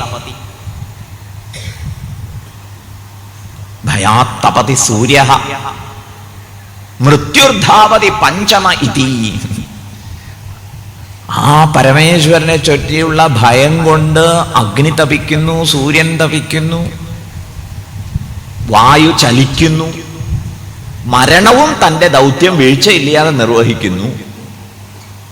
അതുകൊണ്ട് ആ മൃത്യുഞ്ജയനെ, മരണം പോലും ആരെ ഭയന്ന് ദൗത്യ നിർവഹണത്തിൽ വീഴ്ചയില്ലാതെ എക്സ്പയറി ഡേറ്റ് നോക്കി ഓരോ പദാർത്ഥത്തെയും വ്യക്തികളെയും ഒക്കെ, മനസ്സിലായില്ലേ, അസ്തമിപ്പിക്കുന്നു. ആ പ്രഭുവാണ് പുരുഷൻ. പ്രകൃതിയോ ഭഗവാൻ പറയുന്നു, മയാ അധ്യക്ഷേണ പ്രകൃതി സൂയത്തെ സചരാചരം. എന്റെ കേവലം അധ്യക്ഷ മാത്രത്തിൽ പ്രകൃതി പ്രവർത്തനക്ഷമയാവുകയാണ്.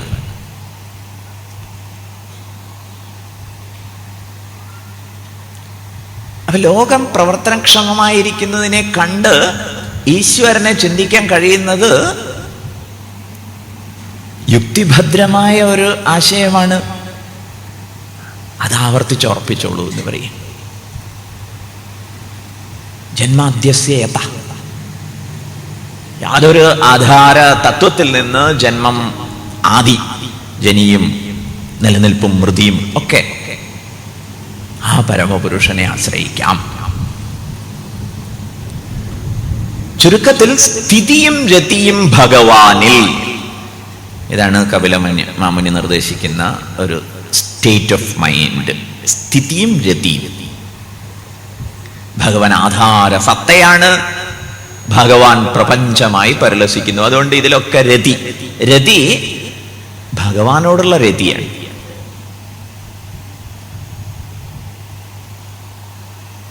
സ്ഥിതിയും രതിയും ഭഗവാൻ.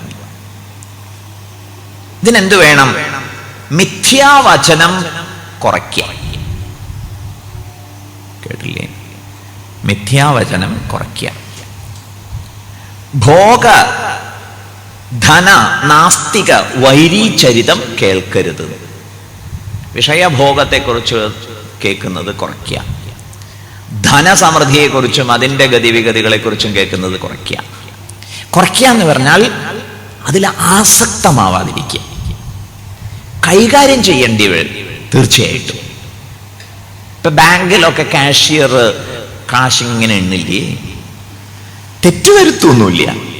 പക്ഷെ ഇങ്ങർക്കിത് വീട്ടിൽ കൊണ്ടുപോകാനുള്ളതാണെന്നുള്ള ഒരു ആസക്തിയും അല്ലെങ്കിൽ ധാരണ പെശകും ഇല്ല. മനസ്സിലാവണില്ലേ? ഇതുപോലെ സുഖം തരും എന്നുള്ള ചിന്ത ഒഴിവാക്കിക്കൊണ്ട് ഇതൊക്കെ കൈകാര്യം ചെയ്യാം. ശ്രീരാമകൃഷ്ണ പരമഹംസർ പറയുന്ന പോലെ വെളിച്ചെണ്ണ പുരട്ടിയിട്ട് ചക്ക മുറിക്കാം, അങ്ങനെയുള്ളൊരു വ്യവഹാരം. വൈരീചരിതം കേൾക്കരുത്.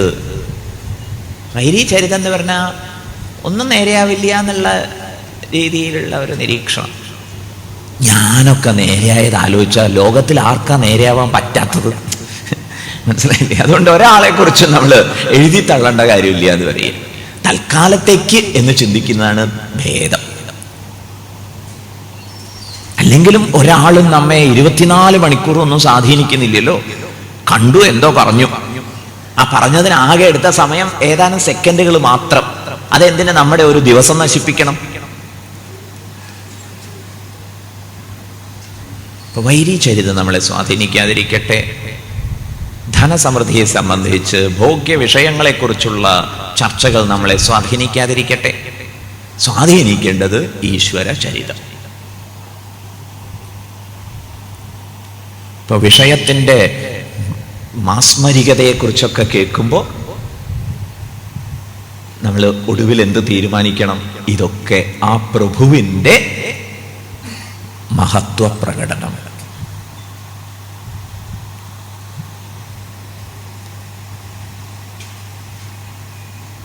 കൗതുകപൂർവം സ്വാമിയെ ഓർമ്മിക്കാറുള്ള ഒരു നിരീക്ഷണം, ആഞ്ഞം തിരുമേനിയുടെ ഹെലികോപ്റ്ററിൽ സഞ്ചരിച്ച സമയത്ത് എല്ലാവരും കൗതുകത്തോടെ ഓടിച്ചെന്ന് ചോദിച്ചു, തിരുമേനി പ്രയാസമായി ഉണ്ടാവൂലേ ഹെലികോപ്റ്ററിൽ ബഹളമൊക്കെ ആയിട്ട്? തിരുമേനി മറുപടി പറഞ്ഞു, ഒട്ടും പ്രയാസം തോന്നിയില്ല. അതിൻ്റെ ആ ഒരു ശബ്ദേ നാരായണ നാരായണ നാരായണ നാരായണ നാരായണ നാരായണ നാരായണ നാരായണ സുഖായി. അനുബന്ധമായി വേറൊരാൾ പറഞ്ഞ സ്വാമി ഓർമ്മിക്കുകയാണ്, ട്രെയിനിൽ യാത്ര ചെയ്യുമ്പോൾ മഹാവാക്യം ഇങ്ങനെ കേട്ടോണ്ടുള്ള യാത്ര ഗംഭീരമായിരുന്നു. എന്ത്? തത്വമസി തത്വമസി തത്വമസി തത്വമസി തത്വമസി തത്വമസി തത്വമസി തത്വമസി തത്വമസി തത്വമസി. ഭാവനാ സമ്പന്നത കൊണ്ട് നമുക്കിത് സാധിക്കും. അയ്യോ സ്വാമി, ഭാവനയേ ഇല്ലാതെയാണോ ഒരു ഗുണവും ഇല്ലാത്ത ഈ ലോകത്തെ ഇത്രമേൽ ഗംഭീരമെന്ന് നമ്മൾ വിലയിരുത്തുന്നത്? സാക്ഷാൽ ഈശ്വര സ്വരൂപനായ ഒരാളെ കുറിച്ച് മഹാശത്രുവായിട്ട് നമ്മൾ വിലയിരുത്തിയിട്ടുണ്ടെങ്കിൽ ഭാവനയുടെ മിടുക്കല്ലാതെ പിന്നെ എന്താ? മനസ്സിലായില്ലേ? അതുകൊണ്ട് ഇതൊന്ന് മാറ്റിയിട്ട ഗംഭീര. വിഷയലോകം വളരെ ആകർഷിക്കുന്നതാണ് എന്ന ധാരണയെ തിരുത്തി സർവേശ്വരന്റെ നൃത്തവിലാസമാണ് എന്ന് കാണാൻ തുടങ്ങിയാൽ കേമായി. ഹെഗൽ ഒരു ഗംഭീര ആശയവാദത്തെക്കുറിച്ച് പ്രസ്താവിച്ചത് തിസീസ് ആന്റിതിസീസ് എന്നൊക്കെ പറഞ്ഞിട്ടുള്ള ഒരാശയവാദം. തിസീസ് ഉണ്ടോ, ആന്റിതിസീസ് ഉണ്ടാവും, എന്നിട്ട് അത് തമ്മിൽ പോരടിക്കും, എന്നിട്ട് സിന്തസിസ് ഉണ്ടാവും, ആശയവാദം. കാറൽ മാക്സ് പറഞ്ഞു, ഇത് സത്യത്തെ തലകീഴായി നിർത്തിയതാണ്, ഞാൻ അതിനെ നേരെയാക്കാൻ പോകുന്നു. അങ്ങനെയാണ് വൈരുദ്ധ്യാത്മക ഭൗതികവാദം കാറൽ മാക്സ് അവതരിപ്പിച്ചത്. ഇതുപോലെ നമ്മുടെ ഇപ്പോഴത്തെ നിരീക്ഷണം സത്യത്തെ തലകീഴാക്കി നിർത്തിയിരിക്കുന്ന അവസ്ഥയിലാണ്. അതൊന്ന് നേരെയാക്കിയ ആധ്യാത്മികതയായി. ഒക്കെ ഈശ്വരമയം. ഭാവനാ സമ്പന്നത കൊണ്ട് ട്രെയിനിൽ യാത്ര ചെയ്യുകയാണെങ്കിൽ തത്വമസി ഉപദേശം കേൾക്കാം. സംഗതി മനസ്സിലാവില്ല. ഭാവന ഇല്ലെന്നാരും പറയരുത്. കൂടിയതിൻ്റെ ബുദ്ധിമുട്ടാണ് നമ്മളിപ്പോൾ അനുഭവിക്കുന്നത്. അതൊന്ന് നേരെയാക്കിയാൽ മതി എന്ന് പറയും. അത് നമുക്ക് നമ്മുടെ ഭാവനാ സാമർഥ്യത്തെ അഭിനന്ദിക്കാം. ഓരോ വിഷയം എനിക്ക് സുഖം തരുന്നു എന്ന് നമ്മൾ ധരിച്ചു വശായിരിക്കണില്ലേ? എന്തൊരു ഭാവനാ സാമർഥ്യം! ഈ ഭാവനാ സാമർഥ്യം തന്നെയാണ് ക്ഷേത്രത്തിലെ വിഗ്രഹത്തിൽ പരമേശ്വരനെ കണ്ട് ആരാധിക്കുന്നിടത്തും.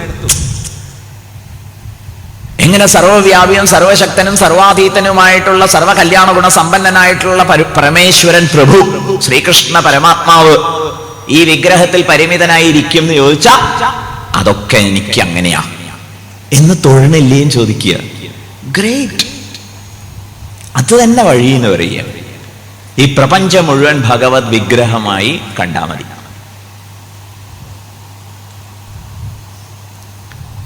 അപ്പൊ രതിയും സ്ഥിതിയും ഭഗവാനിൽ. ഏതാനേവ ലോകേസ്മിൻ പുംസോ നിശ്രേയസോദയഃ തീവ്രേണ ഭക്തിയോഗേന മനോമയ്യർപ്പിതം സ്ഥിരം. ഈ തീവ്രമായ ഭക്തിയോഗം എന്താ അതിന്റെ പ്രകൃതം? മനഃ മയി അർപ്പിതം സ്ഥിരം.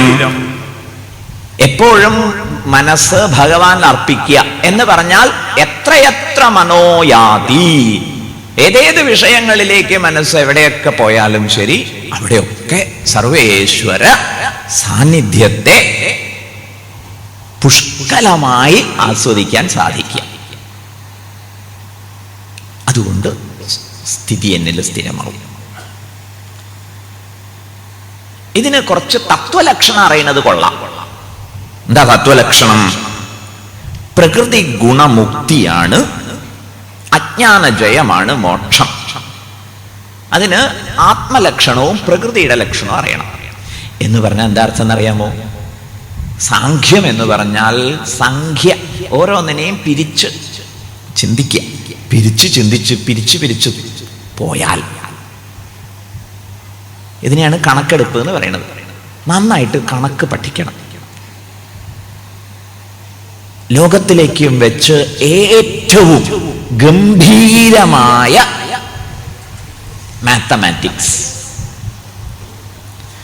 ഒന്നൊന്നായെണ്ണി എണ്ണി തൊട്ടെണ്ണം പൊരുളൊടുങ്ങിയാൽ നിന്നിടും ദൃക്കുപോലുള്ളം നിന്നിലസ്പന്ദമാകണം.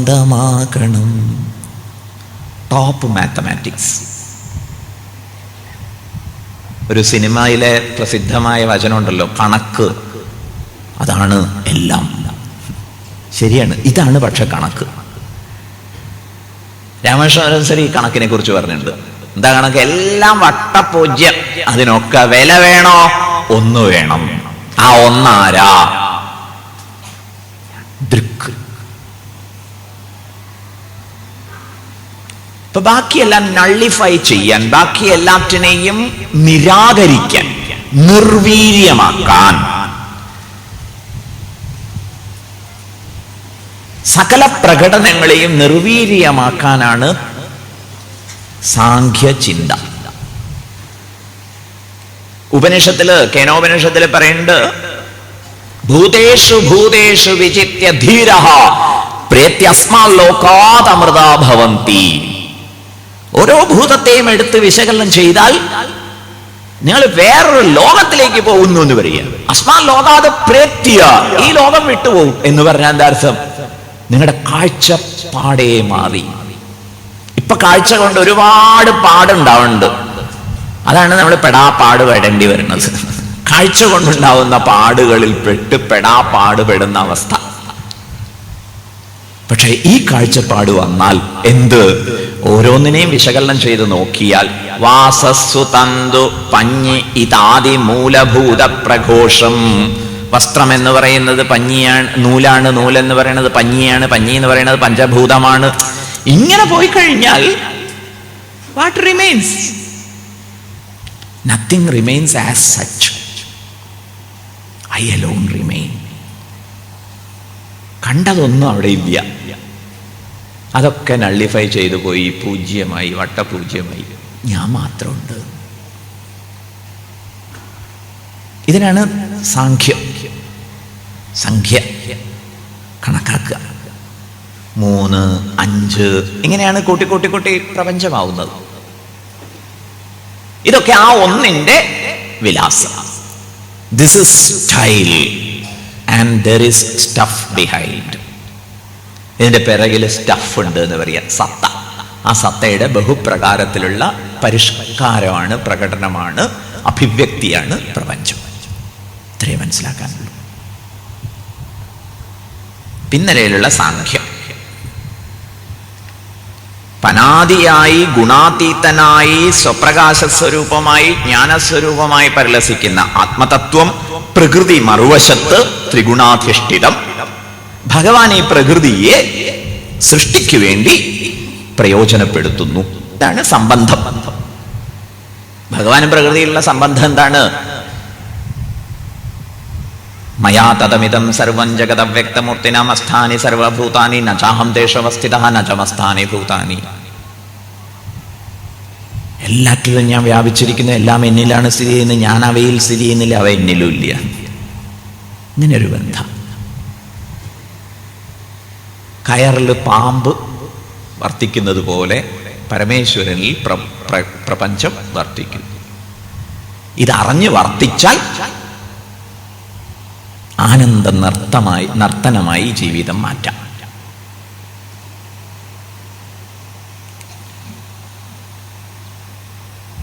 പഞ്ചഭൂതങ്ങളും പഞ്ചതന്മാത്രകളും 10 ഇന്ദ്രിയങ്ങളും പിന്നെ അന്ധക്കരണത്തിന്റെ 4 ആസ്പെക്റ്റുകളും ചേർന്ന് 24 തത്വം.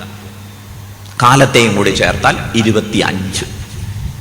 ഇതിൻ്റെ കോമ്പിനേഷനാണ് ഈ ലോകം മുഴുവൻ. പക്ഷെ ഇതിനൊക്കെ ആധാരമായി സാക്ഷിയായി പുരുഷനുണ്ട്. ഇത് വകതിരിച്ചറിയുന്നവരെ സയൻസ് ഇപ്പം തന്നെയല്ലേ പറഞ്ഞിരുന്നത്. എല്ലാം സംയുക്തങ്ങളാണ്.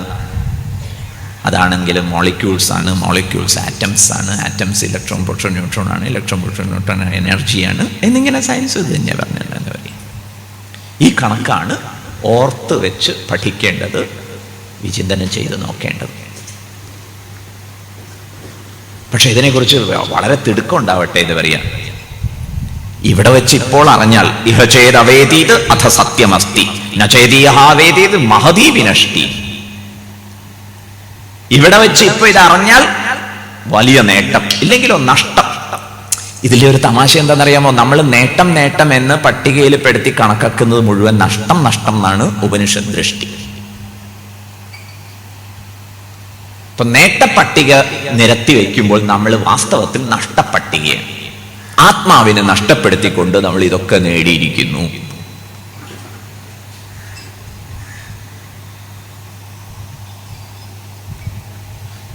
ഒരു സന്യാസി വര്യനെ ഒരാൾ നമസ്കരിച്ച സമയത്ത് എന്തിനെ നമസ്കരിച്ചു എന്ന് ചോദിച്ചു.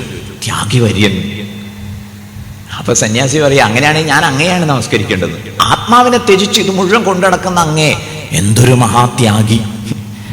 ആത്മാനന്ദം വെടിഞ്ഞ് വിഷയാനന്ദത്തിന്റെ പിറകെ യാചകനെ പോലെ അലയുന്ന അങ്ങാണ് മഹാത്യാഗി.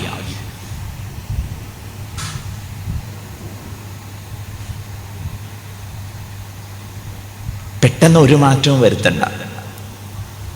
ബോധപൂർവം നമുക്ക് നമ്മുടെ ജീവിതത്തെ ദിവസങ്ങളെ ശ്രദ്ധിക്കാം.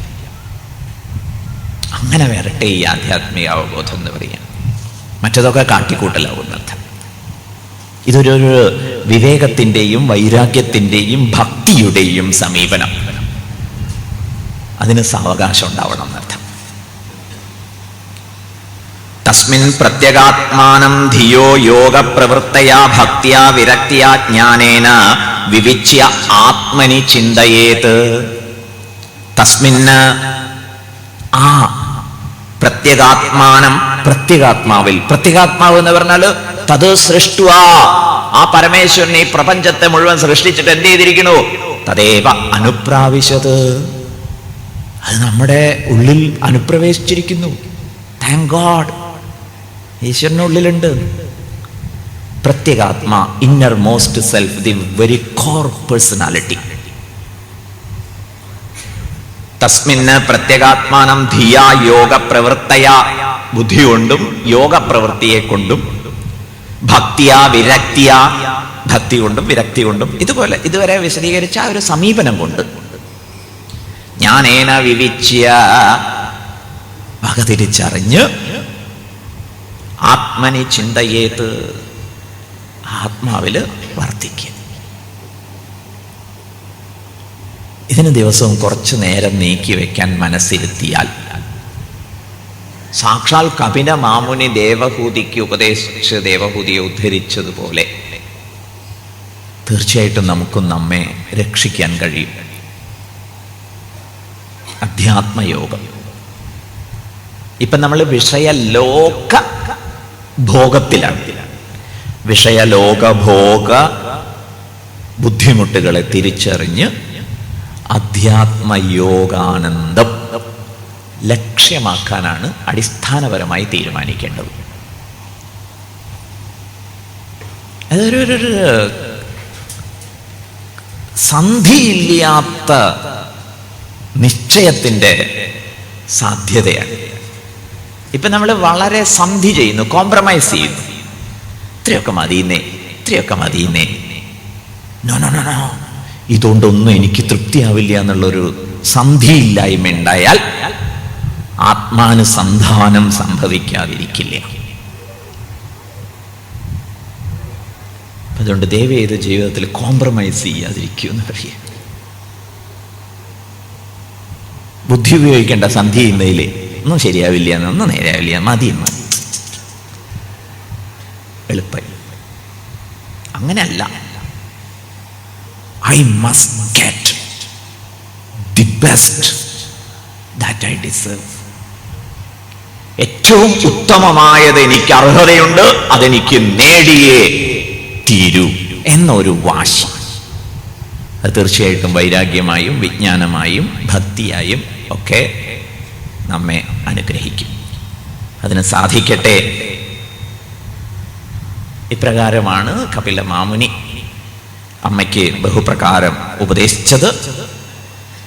ഏവം നിശമ്യ കപിലസ്യ വചോ ജനിത്രീ സാ കർദമസ്യ ദയിതാ കില ദേവഹൂതിഃ വിസ്രസ്തമോഹ പടലാ തമഭിപ്രണമ്യ തുഷ്ടാവതത്വവിഷയാങ്കിത സിദ്ധഭൂമി. ഇപ്രകാരം കപില മാമുനിയാൽ ഉപദേശിക്കപ്പെട്ട ദേവഹൂതി മാതാവ് ആ ഭഗവാന്റെ പാതാരവിന്ദങ്ങളിൽ സർവാത്മസമർപ്പണം ചെയ്ത് അതിൻ്റെ നിതാന്ത ശാന്തിയുടെ സിദ്ധഭൂമികയിൽ സ്വയം അവരോധിതയായി. ആ അമ്മയ്ക്ക് നമുക്ക്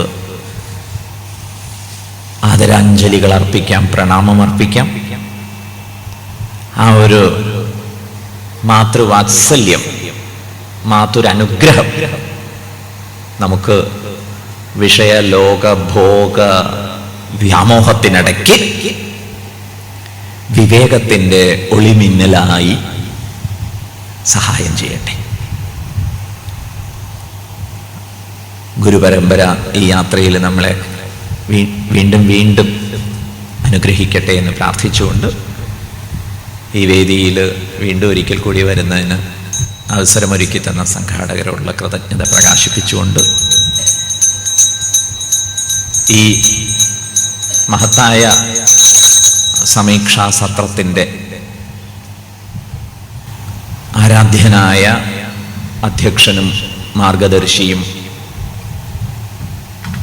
ഒക്കെ ആയിട്ടുള്ള സദ്ഗുരു ബഹുമാനന്ദ സ്വാമിജിയുടെ തൃപാദങ്ങളിൽ പ്രണാമം അർപ്പിച്ചുകൊണ്ടും നിങ്ങൾ ഏവരിലും അനുപ്രവേശനം ചെയ്തിരിക്കുന്ന ആ പരമപ്രഭുവിന് ശതകോടി പ്രണാമങ്ങൾ അർപ്പിച്ചുകൊണ്ട് ഉപസംഹരിക്കുന്നു. ഹരി.